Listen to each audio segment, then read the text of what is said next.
Hello dear parents, मी माधुरी तांबिले पुन्हा एकदा स्वागत करते तुमचं या नवीन व्हिडिओमध्ये. तर मागील व्हिडिओमध्ये आपण पाहिलं की प्ले ग्रुपचा सिलेबस काय आहे, प्ले ग्रुपचे सब्जेक्ट्स कोणकोणते आहेत, त्या सब्जेक्ट्समधले सब पॉईंट काय काय आहेत. तर मला आशा आहे की तुम्ही तो व्हिडिओ बघितला असेल. नसेल बघितला तर मी त्याची लिंक डिस्क्रिप्शन बॉक्समध्ये देते, एकदा जाऊन चेक करा. आणि जो आपला नेक्स्ट व्हिडिओ होता तो होता अल्फाबेट रिकग्नायझेशन, की लहान मुलांना 2.5 ते 3 वर्षाच्या मुलांना आपण ABCD कशी शिकवायची, ते शिकवण्याची मेथड कोणती, तर ते त्याच्यामध्ये मी एक्सप्लेन केलं. आपण पिक्चर्सद्वारे व्हिडिओजद्वारे त्यांना ABCD शिकवतो. तर त्यानंतरचा जो महत्त्वाचा पार्ट आहे तो म्हणजे रायटिंगचा. मुलांना लिखाण कसं शिकवलं पाहिजे. तर पालक म्हणून आपण ज्यावेळेस मुलांना आपल्या लिहायला शिकवतो, वाचायला शिकवतो, तर त्याच्या एक विशिष्ट मेथड्स असतात, एक विशिष्ट पद्धती असतात. बरेच पालकांचा असा गैरसमज असतो की मुलांना लगेच लिहिता आलं पाहिजे, लगेच त्याला वाचता आलं पाहिजे, पण हे शक्य नाही आहे. लिहिण्याच्या आणि वाचण्याच्या वेगवेगळ्या पद्धती आहेत, त्या पद्धतीनुसारच आपण मुलांना शिकवलं पाहिजे. जसं की लिखाण, हस्ताक्षर, सुंदर हस्ताक्षर येण्यासाठी किंवा मुलांना लिहिता येण्यासाठी प्री रायटिंग स्ट्रोक्स असतात. मग त्या स्ट्रोक्स कोणत्या पद्धतीने शिकवायच्या, त्या स्ट्रोक्समध्ये काय काय असतं, या संदर्भाचा हा आजचा व्हिडिओ आहे. तर आपण बघूया आता की प्री रायटिंग स्ट्रोक्समध्ये कोणकोणते पॉईंट्स असतात आणि ते मुलांना कशा पद्धतीने शिकवायचे. तर चला उशीर न करता व्हिडिओला सुरुवात करूया. मला आशा आहे की हा व्हिडिओसुद्धा तुम्हाला तेवढाच हेल्पफुल ठरेल. तर जर तुम्हाला हा व्हिडिओ आवडला तर नक्की व्हिडिओला लाईक करा आणि आत्तापर्यंत जर तुम्ही चॅनल सबस्क्राईब केला असेल तर नक्की सबस्क्राईब करा. Pre writing strokes. तर प्री रायटिंग स्ट्रोक्समध्ये पहिला पॉईंट जो येतो तो लाईन्सचा असतो. आता या लाईन्समध्ये पण खूप सारे प्रकार आहेत. जसे की पहिला प्रकार आहे तर स्टँडिंग लाईन, त्यालाच आपण व्हर्टिकल लाईनसुद्धा म्हणतो, म्हणजे मराठीत आपण त्याला उभी रेष म्हणतो. दुसरं आहे स्लीपिंग लाईन्स, त्याला आपण होरिझॉन्टल लाईन म्हणतो, म्हणजे आडवी रेष. आणि तिसरं आहे स्लॅन्टिंग लाईन्स. तर स्लॅन्टिंग लाईनमध्ये 2 प्रकार पडतात. लेफ्ट स्लॅन्टिंग लाईन जी लेफ्टकडून राईटकडे येते आणि राईट स्लॅन्टिंग लाईन जी राईटकडून लेफ्टकडे येते. तर या आहेत लाईन्स. प्री रायटिंग स्ट्रोकमधला पहिला जो पार्ट आहे तो म्हणजे ह्या लाईन्स. सेकंड आहे इथं झिगझॅग लाईन. तर ही आहे झिगझॅग लाईन. ही लाईन्स काढायला मुलांना थोडासा वेळ लागतो, बट स्लीपिंग लाईन आणि स्टँडिंग लाईन आणि स्लॅन्टिंग लाईन एकदा आल्या की झिगझॅग लाईन त्यांना आपोआप येते. तर दुसरा पार्ट आहे त्यातला कर्व. आता इथं कर्वमध्ये पण 4 प्रकार आहेत. अप कर्व, नेक्स्ट आहे डाऊन कर्व, थर्ड आहे राईट कर्व आणि चौथा जो आहे तो आहे लेफ्ट कर्व. तर हे प्री रायटिंग स्ट्रोक्स आहेत, लाईन्स आणि कर्व. तर हे झालं बेसिक. पण आता हे standing line, sleeping line, slanting line किंवा हे कर्व त्यांना मुलांना कशा पद्धतीने शिकवायचे ते आता आपण बघूया. तर सगळ्यात आधी मी इथं स्टँडिंग लाईनसाठी काही ॲक्टिव्हिटी दिली आहे. तर स्टँडिंग लाईन मुलांना शिकवताना सर्वप्रथम काय करायचं, 2 डॉट काढायचे आणि मध्ये असे छोटे छोटे डॅश द्यायचे आणि मुलांना आपल्याला ते ह्याच्यावरून स्ट्रेस करायला सांगायचं, ही स्टँडिंग लाईन. तर हे असं स्टँडिंग लाईन मुलं ह्याच्यावरनं स्ट्रेस करतील. पहिल्यांदा त्यांना हे सरळ येणार नाही आहे, तर ते असं असं असं कसंही करतील किंवा हे असं असं त्यांचं कसंही येईल. इट्स ओके, पहिल्यांदा काही येत नसतं. हळूहळू पहिल्यांदा छोटे डॉट्स द्यायचे, छोटे एकच लाईन घ्यायची, हळूहळू नंतर हे वाढवत जायचं. म्हणजे मुलांना हे एकदा वाढवत गेले की त्यांची छान प्रॅक्टिस होईल. पण स्टार्टिंगला आपण छोटे छोटे द्यायचे, म्हणजे 2 लाईन्समध्ये हे असं त्यांना सांगायचं की बाळा ह्याच्यावर पेन्सिल ठेव वरच्या डॉटवर आणि सरळ पेन्सिल खाली आण. मग ते इथे वरच्या पेन्सिलवर डॉटवर पेन्सिल ठेवतात आणि हळू पेन्सिल अशी खाली आणतात. तर स्टँडिंग लाईनसाठी ही अशी मेथड यूज करायची. मग नंतर थोड्या दिवसांनी काय करायचं की 4 किंवा 5 लाईन्स द्यायच्या आणि तर पहिल्या डॉटवर त्यांना पेन्सिल ठेवायला सांगून ते हळूहळू असं खाली आणायला त्यांना सांगायचं. हे असंही करू शकतो आपण. आणि नंतर मग इथं लाईन्स 5 लाईन, 6 लाईन अशा लाईन्स मग हळूहळू आपण अडवत जायचे. तर अशा पद्धतीने मुलांना स्टँडिंग लाईन शिकवायची. नेक्स्ट लाईन आहे स्लीपिंग लाईन. तर स्लीपिंग लाईन मुलांना कशी घ्यायची स्लीपिंग लाईन त्यांची, तर लाईन्सवर आडवे डॉट द्यायचे आणि मध्ये छोटे छोटे डॅश द्यायचे आणि मुलांना सांगायचं की हे असं जॉईन कर, हे डॅश कनेक्ट कर म्हणून सांगायचं. तर मुलं हळूहळू हे कनेक्ट करायला शिकतात.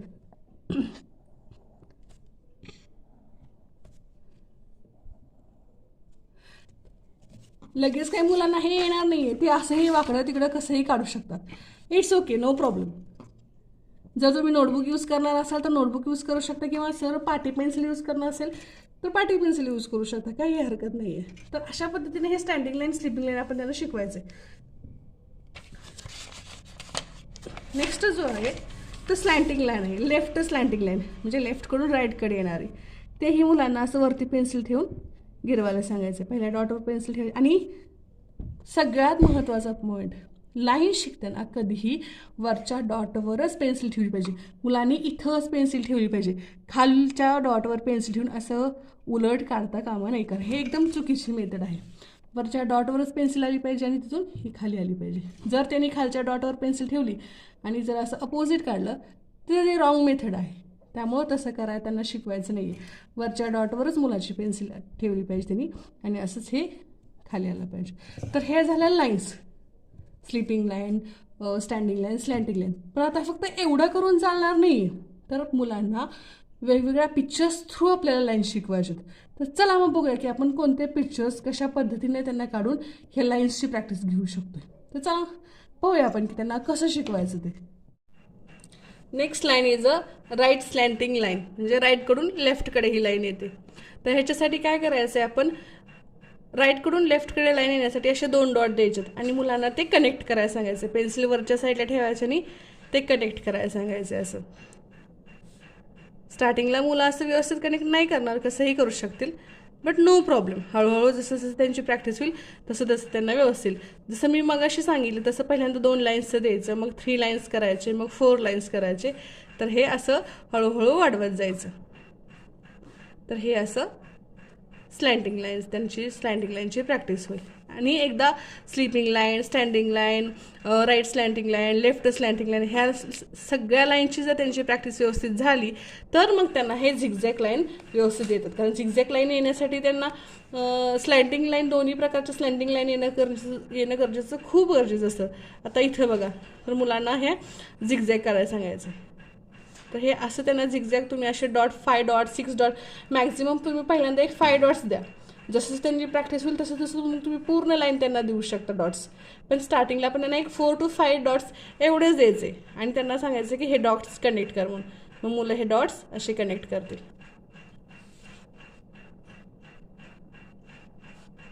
एकदा लाईन्सची प्रॅक्टिस झाली की त्यांना झिगझॅग लाईन आपोआप येईल. सो हे झाले सगळे लाईन्स. तर आता आपण बघूया की कोणकोणत्या पिक्चर्स थ्रू किंवा कोणकोणत्या ॲक्टिव्हिटीद्वारे त्यांना ह्या लाईन्सची प्रॅक्टिस घेता येईल. तर चल बघूया. चला तर मग पाहूया स्ट्रेट लाईनसाठी आपण कोणकोणते वर्कशीट्स इथे तयार केलेले आहेत. तर मुलांना जर असे पिक्चर्स दिसतील, कलर्स दिसतील, असं अट्रॅक्टिव्ह दिसेल तर मुलं लगेच त्याची प्रॅक्टिस करतील, लगेच ट्रेस करायला लागतील. तर इथं पहिला जो पॉईंट आहे स्ट्रेट लाईन ट्रेसिंग. ह्या लाईन्स ज्या आहेत त्या मुलांना ट्रेस करायला सांगायचे. त्याच्यासाठी इथे वेगवेगळे पिक्चर्स मी कलर केलेले आहेत, जेणेकरून मुलांना ते ट्रेस करायला खूप आवडेल. पहिलं बघा, इथं स्टार आहे, रॉकेट आहे, तर इथं डॅश डॅश दिलेलं आहे. तर मुलांना सांगायचं की ह्याच्यावरनं ट्रेस करायचं. हे डॅश कनेक्ट करून पूर्ण लाईन अशी ट्रेस करून घ्यायची. तर हे लायनिंगसाठीचे वर्कशीट्स आहेत. स्ट्रेट लाईन आहे, नंतर या पेजवर स्लिपिंग लाईन आहे. तर पहिल्यांदा आपण स्ट्रेट लाईन बघूया. तर मुलांना इथं वरती पेन्सिल किंवा पेन ठेवून त्यांना हे लाईन्स आहेत, हे जे आहेत डॅशेस, हे जोडण्यासाठी सांगायचं, स्ट्रेस करायला सांगायचं. आपण पहिल्या पेजवर बघितलं की आपण फक्त 2-2 लाईन्स, 3-3 लाईन्स किंवा 4-4 लाईन्स दिले होते. पण आपण वर्कशीटमध्ये त्यांना मोठे लाईन्सची प्रॅक्टिस करण्यासाठी देऊ शकतो, जेणेकरून त्यांची प्रॅक्टिस भरपूर होईल. तर असे हे पिक्चर्स यांना हे कनेक्ट करायला सांगायचे, हे लाईन्स स्ट्रेस करायला सांगायचे. दुसरा इथं दिलेला आहे मी, इथं फ्लॉवर्स आहे, स्काय आहे, काईट आहे, बल्ब. तर हे असं त्यांना हे वर्कशीट असे वेगवेगळ्या कलरचे वगैरे तुम्ही घरी करून देऊ शकता, जेणेकरून मुलांना ते आवडेल आणि ते लगेच ते स्ट्रेस करतील. हे झाले स्ट्रेट लाईनचे वर्कशीट्स. आता या पेजवर आहेत स्लिपिंग लाईन. स्लिपिंग लाईनचे हे जे वर्कशीट्स केले आहेत, इथं पण वेगवेगळे पिक्चर्स ड्रॉ केलेले आहेत, त्यांना कलर दिलेला आहे, जेणेकरून मुलांना ते आवडेल आणि ते आनंदाने करतील. तर त्यांना सांगायचं की इथून पेन्सिल ठेवून इथपर्यंत ड्रॉ करायचं, उलटं करायचं नाही आहे. लेफ्ट टू राईट जायचं, राईट टू लेफ्ट यायचं नाही आहे. कारण मग नंतर जेव्हा ते अल्फाबेट्स राईट करायला लागतात त्यावेळेस पण ते चुकीचंच करू शकतात. त्याच्यासाठी त्यांना लेफ्ट टू राईट ट्रेस करायला सांगायचं आहे. आणि जर तुम्ही असं वेगवेगळे पिक्चर्स दिले, कलर केलं, छान मस्त ड्रॉइंग असेल तर मुलं आनंदाने करतात ते. कारण लहान मुलं असतं, त्यांना जेवढे आपण पिक्चर्स दाखवू, जेवढे कलर्स दाखवू, तेवढं ते आनंदाने करतात आणि लगेच करतात. तर हे असे त्यांना लाईन्स आहेत, हे त्यांना स्ट्रेस करायला सांगायचे, हे कनेक्ट करायला सांगायचे. इथे डॅशेस मुद्दा मी थोडे थोडे मोठे मोठे दिले कारण लाईन्स मोठे आहेत, त्यामुळे त्यांना हे इझी होईल आणि त्यांना ते प्रॅक्टिस पण करू वाटेल. तर हे झालं स्ट्रेट लाईन आणि स्लिपिंग लाईनसाठीचे वर्कशीट. आता बघूया आपण की लाईनिंग घेऊन ह्या स्ट्रेट लाईन असतील, स्टँडिंग लाईन, स्लिपिंग लाईन्स बन घेऊन कोणते अल्फाबेट्स मुलांना लिहिता येतील. तर इथं दिलेलं आहे स्टँडिंग आणि स्लिपिंग लाईन, ह्या 2 लाईन्स घेऊन मुलांना कोणते अल्फाबेट्स करता येते. तर ज्यावेळेस त्यांची दोन्ही लाईन्सची प्रॅक्टिस होईल तर त्यांना लगेच हे अल्फाबेट्स द्यायचे ट्रेस करायला, म्हणजे त्यांच्या लगेच लक्षात राहील की ह्या 2 लाईननी आपण हे एवढे अल्फाबेट्स लिहू शकतो किंवा ट्रेस करू शकतो. तर इथं बघा ई आहे पहिल्यांदा, ईसाठीचे इथे डॉट्स मी काढून दिलेले आहेत. तर त्यांना हे काय करायला सांगायचं आहे, ट्रेस करायला सांगायचं आहे. तर हे असं मुलं ट्रेस करू शकतात, असंही करू शकतात किंवा ते असंही करू शकतात, असंही ई फॉर एलिफंट काढू शकतात. तर इथं पहिलं जे लेटर आहे स्टँडिंग आणि स्लिपिंग लाईन घेऊन ते आहे ई, जे सेकंड लेटर आहे ते आहे एफ. तर हे झालं एफ, हे त्यांना स्ट्रेस करायला सांगायचं. Next letter is H, H for horse. Next is I,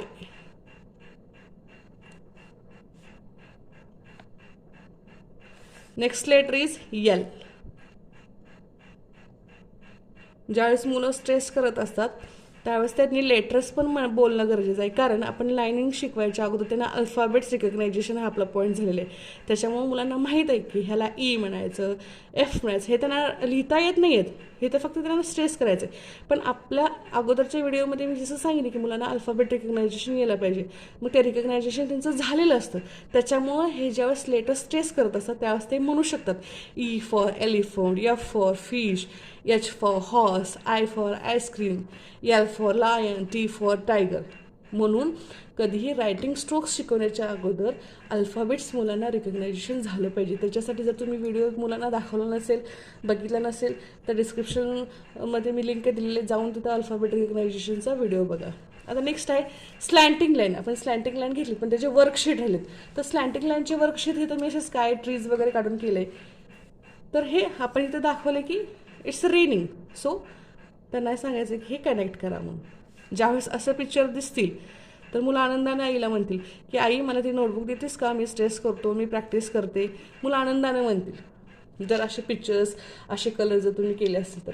मुलांचं हे सोपं होतं आणि आपल्याला हे समजतं की हां त्यांना इंटरेस्ट आहे असं केलं तर, आणि ते लगेच शिकतील. त्यामुळे आपण त्यांना हे अशा वेगवेगळ्या पिक्चर्सनी वगैरे करून द्यायचं आहे. तर हे झालं स्लँटिंग लाईनचे वर्कशीट. आता स्लँटिंग लाईनचे वर्कशीट आणखी ह्या पेजवरती आहेत आणि नंतर आपण बघणार आहे की स्लँटिंग लाईन घेऊन कोणते अल्फाबेट्स तयार होतात. तर इथे बघा, इथे मी काइट्स त्यांना काढून दिलेले आहेत आणि हे काइट्स कनेक्ट करायला सांगितलेले आहेत. इथे काइट्सला सुद्धा आपण कलर केलेला आहे, जेणेकरून त्या लहान मुलांना हे पिक्चर्स बघत बघत, हे कलर्स बघत बघत ते कनेक्ट करू शकतील.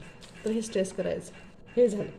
आता स्लँटिंग लाईन्स घेऊन कोणते लेटर्स तयार होतात, जसं इथं बघितलं आपण लेफ्ट साईडला की स्लिपिंग लाईन आणि स्टँडिंग लाईन घेऊन काही लेटर्स तयार होतात, तसं सेम इथं स्लँटिंग लाईन, मग ते राईट स्लँटिंग लाईन असेल किंवा लेफ्ट असेल, ते दोन्ही मिळून कोणकोणते लेटर तयार होतात. तर इथं बघूया आपण. तर इथं पहिलं जे लेटर आहे ए, ज्यावेळेस मुलं स्ट्रेस करत असतात त्यावेळेस त्यांनी ए फॉर ॲपल म्हटलंच पाहिजे किंवा ए फॉर अँट, कारण त्यांना हे झालेलं आहे, हे त्यांना ओळखता आलंच पाहिजे. जर मुलाला नाही ओळखता आलं तर तुम्ही त्यावेळेस त्यांना सांगा हां हे ए फॉर ॲपल आहे, ए फॉर ॲपल स्ट्रेस कर, के फॉर काईट स्ट्रेस कर. मुलांची परत एकदा रिव्हिजन होते. तर स्लँटिंग लाईन ज्या आहेत त्या दोन्ही मिळून हे लेटर्स तयार झालेले आहेत. A for apple, K for kite, M for monkey, N for nose, असं त्यांनी म्हटलंच पाहिजे. V for van, W for watch, X for X-ray, Y for yak, and the last is Z for zebra. तर या सर्व लेटर्समध्ये इथं slanting लाईनचा वापर केलेला आहे. याच्याबरोबर स्टँडिंग आणि स्लिपिंग लाईन्ससुद्धा आहेत, पण मोस्टली स्लँटिंग लाईन्स आहेत. जर असं केलं तर मुलांना अल्फाबेटची त्यांची परत एकदा रिव्हिजन पण होईल आणि लाईन्स पण परफेक्ट होईल. तर हे झालं sleeping line, slanting line, standing line ह्या सगळ्यांचे वर्कशीट्स आणि लेटर्स. आता जो आपण नेक्स्ट पार्ट आहे तो बघणार आहे स्लॅन्टिंग लाईन, स्लीपिंग लाईन, म्हणजे सर्व लाईन्स घेऊन मुलांना हे पिक्चर्स दिलेले आहेत जेणेकरून सर्व लाईन्सची त्यांची प्रॅक्टिस ह्याच्यातर्फे होईल. आणि त्यालाच आपण म्हणतो झिगझॅग लाईन, ज्याच्यामध्ये स्लीपिंग त्यांना स्लॅन्टिंग लाईनचे दोन्ही प्रकारे यायला पाहिजे, राईट स्लॅन्टिंग लाईन, लेफ्ट स्लॅन्टिंग लाईन. तर इथे त्यांना स्ट्रेस करायला द्यायचे. इथे हे पिक्चर्स वगैरे आपण देऊ शकतो त्यांना, किंवा तुम्ही डायरेक्टही देऊ शकता. पण जर डायरेक्ट तुम्ही दिलं त्यांना ट्रेस करायला तर ते तेवढा इंटरेस्ट घेणार नाही आहेत. त्याच्यामुळे आपण काय करायचं, त्यांना इथं पिक्चर्स काढून द्यायचे आहेत. तर इथे मी लाईन दिलेली आहे, साधी फ्लॉवर्स दिलेले आहे, इथं बर्ड काढलेली लाईन, त्यांना सांगितलेली की हे करावं. तर ह्यांनी हे असे डॉट्स जोडले पाहिजेत, असं ट्रेस केलं पाहिजे. तर ज्यावेळेस आपण असं मुलांना देतो तर तेवढ्याच उत्सुकतेने आणि तेवढ्याच आनंदाने ते करतात. जर तुम्ही विदाऊट पिक्चर्स त्यांना दिलं तर ते तेवढ्या आनंदाने करणार नाहीत, कंटाळा करतील करण्याचं, कारण ते लहान मुलं आहेत. त्याच्यामुळे तुम्ही असे वेगवेगळे पिक्चर्स देऊ शकता. तर इथं दिलेलं आहे मी रॅबिटच्या पोटामध्ये त्यांना असे डॅश काढून दिलेले आहेत आणि सांगितले की कनेक्ट करा. तिथं तुम्ही करू शकता. ज्यावेळेस माझी मुलगी छोटी होती त्यावेळेस माझी पूर्ण असे 1-2-3 नोटबुक भरल्या होत्या. तिला ते लाईन्सचं इंट्रोडक्शन करून द्यायला, लेटर्सची प्रॅक्टिस करायला, असे 2-3 नोटबुक भरलेल्या होत्या. त्यानंतर तिचं हँडरायटिंग एकदम म्हणजे बेस्ट यायला लागलं. म्हणजे जेवढी जास्त प्रॅक्टिस होईल मुलांची तेवढं त्यांचं हँडरायटिंग बेस्ट होतं. इथं डॉट्स दिलेले आहेत काही कलरफुल आणि सांगितलेलं आहे की हे कनेक्ट करा म्हणून. जर तुम्हाला नोटबुक वगैरे जर यूज करायची असेल तर तुम्ही पाटीवर वगैरे त्यांना असे करून देऊ शकता. पण ज्यावेळेस तुम्ही नोटबुकवर देता आणि पाटीवर जे लिहिलेलं असतं ते आपण नेक्स्ट पॉईंट लिहिण्यासाठी इरेज करतो. पण ज्यावेळेस तुम्ही नोटबुकवर देता त्यावेळेस ते राहतं, आपल्याजवळ राहतं. ज्यावेळेस मुलं मोठा होईल, 4thला जाईल, 5thला जाईल, आपण त्यांना दाखवू शकतो, हे बघ तू प्ले ग्रुपमध्ये असताना किती छान केलं होतंस बघ, त्यामुळे तुझं हँडरायटिंग किती छान सुधारले. एक आठवणही आपल्याजवळ राहते. त्यामुळं तुम्ही काय करायचं, पाटीवर न देता शक्यतो नोटबुकवरच यूज करायचे. म्हणजे मुलांना पण आपण दाखवू शकतो की तू छोटा असताना किती अभ्यास करायचा बघ, तू किती प्रॅक्टिस केली आहेत. तर हे झाले स्लॅन्टिंग लाईन, स्लीपिंग लाईन आणि झिगझॅग. आणि सगळ्यात महत्त्वाचा जो दुसरा पार्ट आहे तो कर्व. मुलांना कर्व आले पाहिजे, कारण कर्व हे मराठीमध्ये सुद्धा त्याचा जास्त वापर होतो, हिंदीमध्ये सुद्धा जास्त वापर होतो आणि इंग्लिशमध्ये तर होतोच होतो. तर मी कर्वचे प्रकार पहिल्यांदाच तुम्हाला एक्सप्लेन केलेले आहेत, जे 4 आहेत, up curve, down curve, right curve आणि लेफ्ट कर्व. तर चला आता अप कर्वसाठी काय प्रॅक्टिस करायचं आहे, कुठलं वर्कशीट त्यांना यूज करायचं आहे, ते तर मी साधंच दिलेलं आहे. जास्त काही त्यांच्यासाठी मोठं केलेलं आहे, साधंच आहे. मग हे डॉट्स त्यांना असे कनेक्ट करायला सांगायचे. तुम्ही पाहिजे असेल तर तुम्ही वेगळ्या शेप्स वगैरे यूज करू शकता, वेगळे पिक्चर्स वगैरे त्यांना देऊ शकता. त्यांना हे कनेक्ट करायला सांगायचं आहे. कर्व अल्फाबेट्समध्ये जसं यू असेल, व्ही असेल, सी असेल, डी असेल, तर हे लेटर्स काढण्यासाठी आपल्याला कर्व मुलांना यायलाच पाहिजे. तर हे झालं अप कर्व. इथे डाऊन कर्व आहे, सेम केलं आहे, याच्यासाठी काही मी वेगळं केलेलं नाही आहे, हे सिम्पल आहे. त्यामुळे तुम्ही हे आरामात करू शकता. मुलांना हे कनेक्ट करायला सांगू शकता. तुम्हाला वेगळं करायचं असेल तर तुम्ही करू शकता, काही हरकत नाही. आता राईट कर्व म्हणजे राईट साईडला हा कर्व गेला पाहिजे. तर सिम्पल हे त्यांना स्ट्रेस करायला सांगायचं. आणि जो लास्ट आहे तो लेफ्ट कर्व, लेफ्ट साईडला ते कर्व झाला पाहिजे. तुम्ही पहिल्यांदा 2 लाईन्समध्ये द्या, नंतर 3 लाईन्स यूज करा, जेणेकरून पहिल्यांदा सोपं आणि नंतर मग त्याच्यानंतर हळूहळू आपण त्यांना जास्त गॅप वाढून 4 लाईन 5th लाईन देऊ शकतो. जेणेकरून पहिल्यांदा जर तुम्ही 4 लाईन 5th लाईन दिलं एवढ्या वेळ तर ते नाहीत करणार, कंटाळा करतील, आळस करतील. त्याच्यासाठी पहिल्यांदा 2 लाईन्सवरच त्यांना प्रॅक्टिस करायला द्यायची, मग 3 लाईन 4 लाईन तुम्ही यूज करू शकता. तर हे झाले सर्व कर्वचे प्रकार. आता कर्व शिकवायला आपण ॲक्टिव्हिटी पण त्यांना घ्यायला पाहिजे, फक्त एवढंच घेऊन चालणार नाही आहे. मुलांना ॲक्टिव्हिटी दिली, वर्कशीट्स दिले वेगवेगळे, तर ते आनंदात करतील. आता कर्वसाठीचे जे वर्कशीट्स आहेत ते बॅक साईडच्या पेजला आहेत. इथं हे त्यांना ट्रेस द कर्व, ट्रेस करायला सांगितलं. असं जर पिक्चर्स केलं तर ते करतील. तर इथं दिलेलं आहे, मी इथे ट्री काढायचा प्रयत्न केला होता, पण म्हटलं ठीक आहे असू दे, हाफ ट्री काढूया. तर हे असे डॉट्स त्यांना कनेक्ट करायला सांगायचे. इथे एक बास्केट आहे, याच्यामध्ये हे स्ट्रॉबेरीज आहेत. जर तुम्हाला वाटत असेल हे स्ट्रॉबेरी नाही आहेत तर समजून घ्या, म्हणजे ड्रॉइंग जास्त भारी नाही आहे, पण मी हे स्ट्रॉबेरी काढायचा प्रयत्न केला की ह्या बास्केटमध्ये स्ट्रॉबेरी आहेत. तर ह्या स्ट्रॉबेरीच्या बास्केटची डिझाईन अशी कर्वची आहे. तर ही त्यांना कनेक्ट करायला सांगायचं आहे. जर तुम्ही इथं स्ट्रॉबेरीला रेड कलर दिला तर लगेच मुलं त्यांना लगेच म्हणतील की हां मम्मा this is the red colour. इथं दिला असतं मी इथं ग्रीन तर लगेच म्हणते this is the green colour. म्हणजे कलरचं पण आयडेंटिफिकेशन होईल आणि कर्वची पण प्रॅक्टिस होईल. इथे मी एक शीट दिलेलं आहे आणि ह्या स्ट्रीपमध्ये हे जे आहे हे सीमधलं वॉटर आहे. तर हे त्यांना हे स्ट्रीपला जर कलर केला असतं तर ते आणि इंटरेस्टिंग झाले असते. तुम्ही करू शकता हे कलर. हे त्यांना असं कनेक्ट करायला सांगायचं. मुलं पहिल्यांदा काही व्यवस्थित करणार नाहीत, बट हळूहळू ते करतील. आणि जास्त प्रॅक्टिस घ्यायची, कारण जेवढी जास्त आपण प्रॅक्टिस घेऊ तेवढं त्यांचं हँडरायटिंग बेस्ट येतं. खाली मी फिश काढलेलं आहे आणि त्याच्यामध्ये जे आहे त्याला मी आता इथं डॉट्स दिलेत आणि ते कनेक्ट करायला सांगायचं. हे असं मुलं आनंदाने करेल. आणि त्याच्याबरोबर त्यांना हे पण कळेल की हां मम्मा this is the F for fish, हे पण सांगू शकतील. किंवा तुम्ही म्हणायचे व्हॉट इज दिस, असं जर मुलाला विचारलं तर तो सांगेल दिस इज द फिश. म्हणजे कर्वचा पण स्टडी झाला आणि लेटरचा पण स्टडी झाला. तर हे झाले कर्वची वर्कशीट. आता आपण बघणार आहे की कर्व घेऊन कोणते अल्फाबेट्स तयार होतात, कुठले अल्फाबेट्स राईट केलं आपल्याला ह्या कर्वची हेल्प होते. तर चला ते पण बघूया आपण. हे ते लेटर्स आहेत जे कर्वचा वापर करून आपण राईट करतो.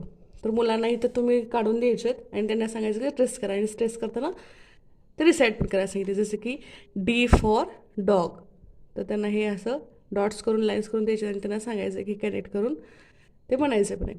सी फॉर कॅट, जसं मी मागाशी सांगितलं तसं त्यांची अल्फाबेटची पण प्रॅक्टिस होईल, लिखाण पण होईल आणि ओरल पण होईल. D for dog, G for goat, J for joker, J for jar, P for peacock, R for rabbit, असं म्हणायला पण सांगायचं आहे. S for sunflower, and the last one is U for umbrella. हे असं त्यांना करून द्यायचं. डॉट्स काढून द्या आणि त्यांना सांगा की स्ट्रेस करा. अशा पद्धतीने A to Z लेटर्स हे slanting line, sleeping line, standing line आणि कर्व यांच्या मदतीने होतात.